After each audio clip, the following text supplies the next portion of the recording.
Hey guys, Bob here again, and today I am at the range with my Christensen Arms Ranger 22. I've brought with me 3 different ammunitions, and we're going to start shooting at the 50-yard line, and if I don't get too cold, we might have some time to get out to the 100. So what we're going to be shooting today is SK High Velocity, some Eley Club, and some Midas Plus. We don't have the optimal conditions to be shooting some exact group size and be really bragging about the group size of what this rifle can and cannot do, because it is about 28 to 30 degrees and we've got wind all over the place. It's going from 12 miles an hour to pretty much a steady 17, but it's spiking all the way up to 20. So our conditions aren't the best to be bragging about what the rifle can and cannot do, but we might get an idea of which ammunition at least it likes best or that it does not like at all. So let's get things set up. Let's send some lead out of the Ranger here and see how long my fingers last in this cold. So let me get it set up and let's go.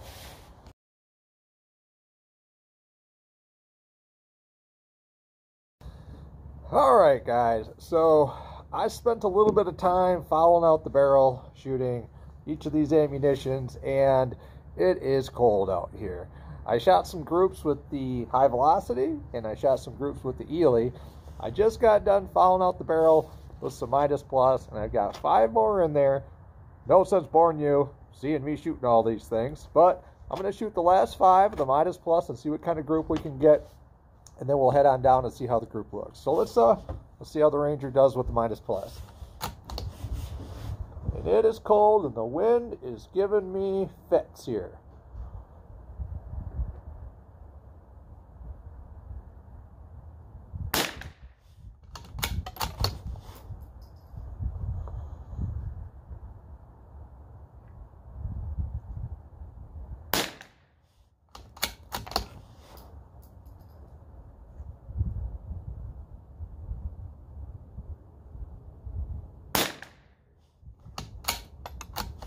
Amazing how all these ammunitions smell different when you're firing them.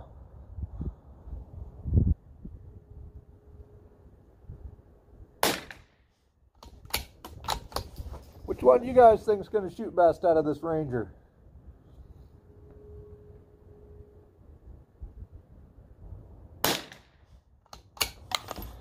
And there's 5. So let's get this stuff set up.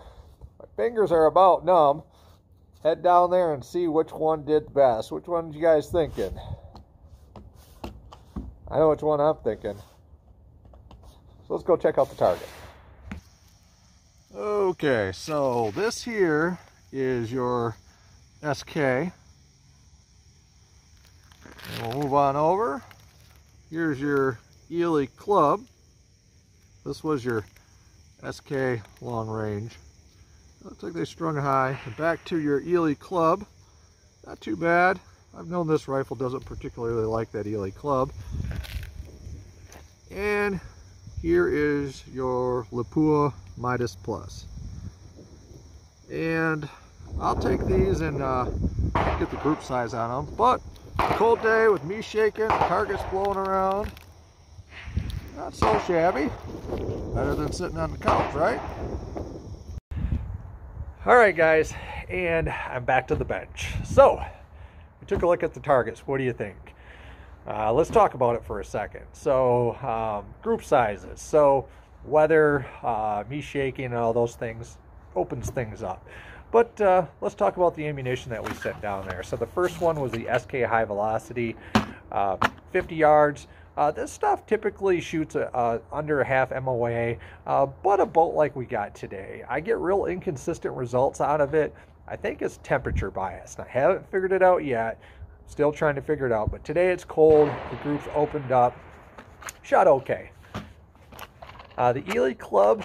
The Eley Club is an interesting ammunition. This stuff has the potential in all of my rifles to shoot .25 or .3 at the 50-yard mark.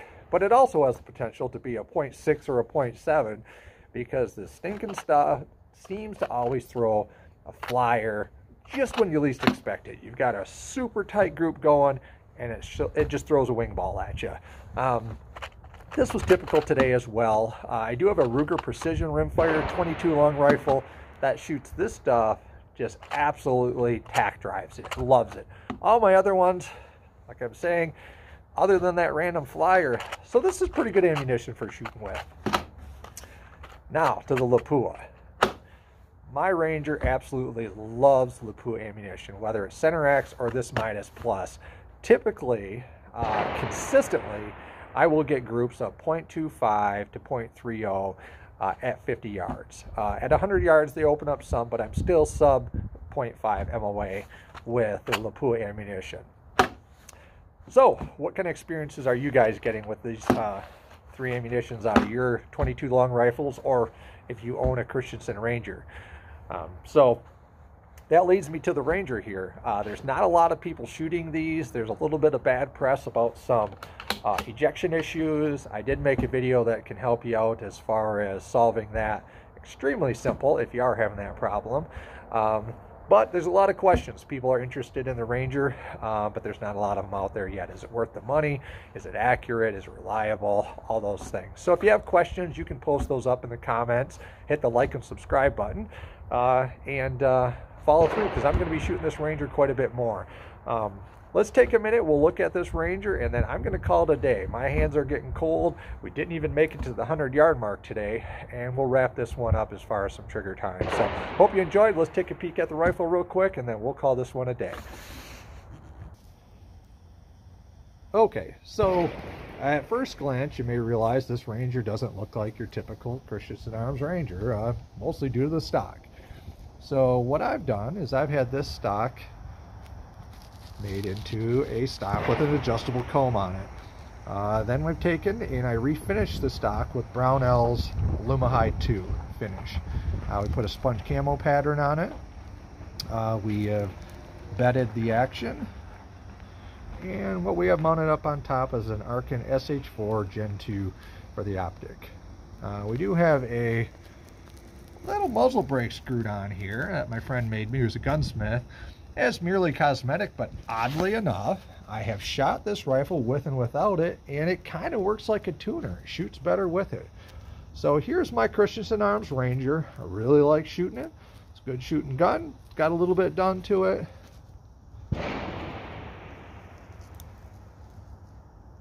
There she is. So, hope you guys enjoyed, and I am going to warm up.